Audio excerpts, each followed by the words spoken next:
Hello बच्चों, चलिए प्रश्न को समझते हैं।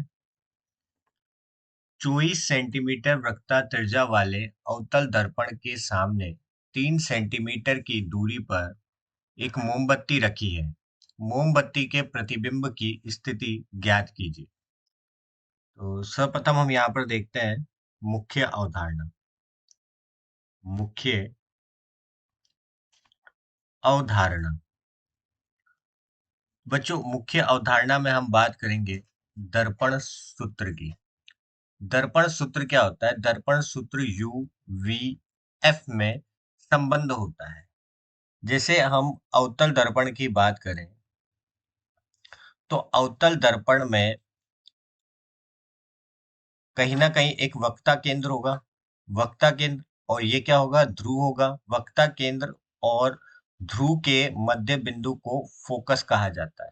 ठीक है, तो फोकस से ध्रुव के बीच की दूरी फोकस दूरी कहलाती है और वक्ता केंद्र से ध्रुव की दूरी वक्ता त्रिज्या कहलाती है और ये इनका क्या होता है? मध्य बिंदु होता है। और यहाँ पर कहीं पर अगर कोई वस्तु रखी हो तो वस्तु से ध्रुव की दूरी u कहलाती है और कहीं मान लीजिए कि यहाँ पर उसकी प्रतिबिंब बन रहा है तो प्रतिबिंब की ध्रुव से दूरी v कहलाती है। तो इनमें जो संबंध होता है वो क्या होता है? 1/f बराबर 1/v धन 1/u होता है।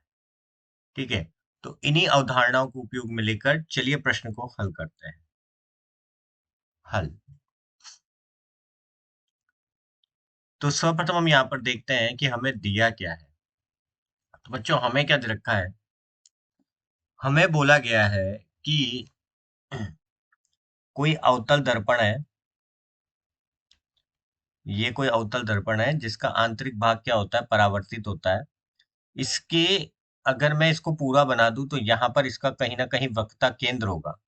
तो हमें वक्रता त्रिज्या कितनी दे रखी है? 24 सेंटीमीटर वक्रता त्रिज्या दे रखी है।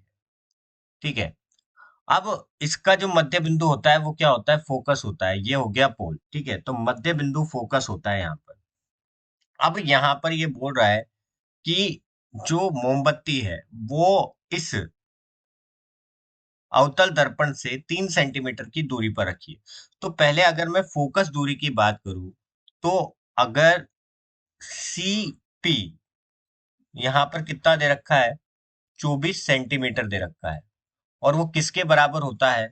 वो बराबर होता है वक्रता त्रिज्या के। और जो वक्रता त्रिज्या है वो फोकस दूरी में क्या संबंध होता है कि फोकस दूरी बराबर क्या होता है? वक्रता त्रिज्या की आधी होती है।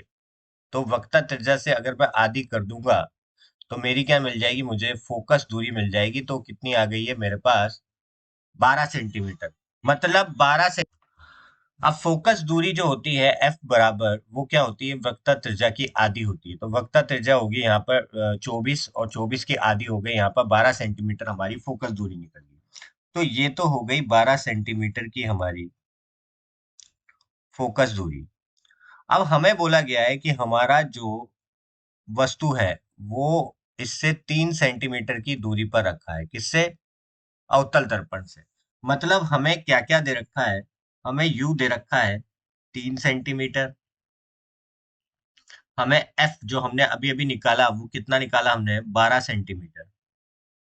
अभी हमने इनके चिन्ह निर्धारित नहीं करे हैं तो चिन्ह भी निर्धारित करने पड़ेंगे पहले। तो ये हो गया हमारा 12 सेंटीमीटर। ये सब हमें दिया हुआ है।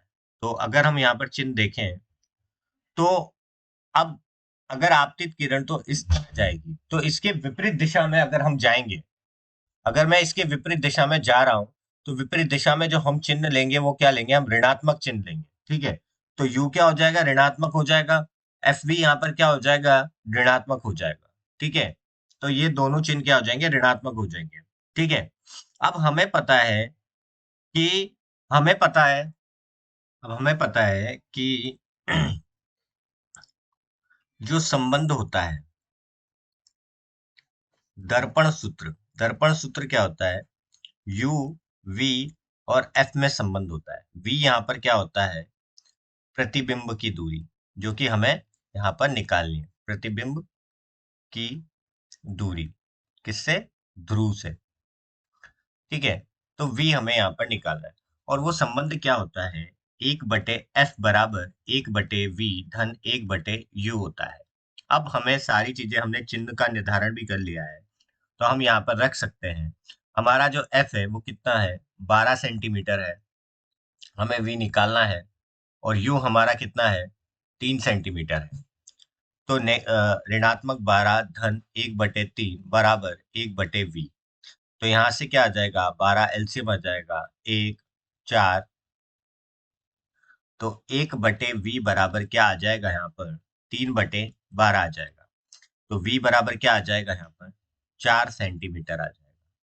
तो हमारी जो दूरी होगी, प्रतिबिंब की दूरी जो होगी किससे, ध्रुव से, वो कितनी होगी, 4 सेंटीमीटर की होगी। मतलब ये जो प्रतिबिंब बनेगा, ये क्या बनेगा, आभासी बनेगा, क्योंकि धनात्मक आ रहा है इसलिए ये आभासी बनेगा। और हमें यही निकालना था कि दूरी कितनी होगी, तो यही हमारे इस प्रश्न का उपयुक्त उत्तर होगा। तो मैं आशा करता हूँ आपको समझ आया होगा। धन्यवाद।